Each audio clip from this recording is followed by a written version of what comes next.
have tea and cold spring. So as you can see, there are a lot of cottages here in this place. Also, there is a store, but sadly, this day is unavailable or it's closed. So now we will ask this group of people.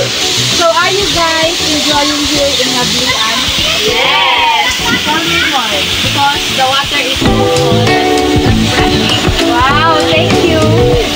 So at this part, this is the cooking area where the visitors and guests can cook their food. And for more accommodation, they have also the public toilet where the guests or the visitors can use it to change their clothes.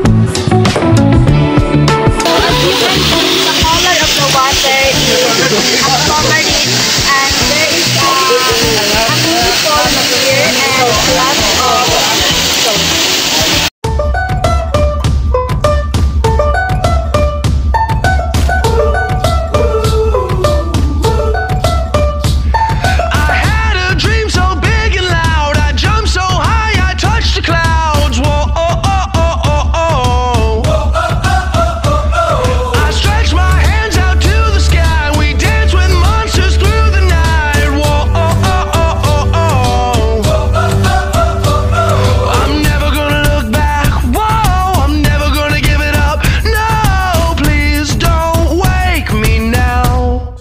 Three.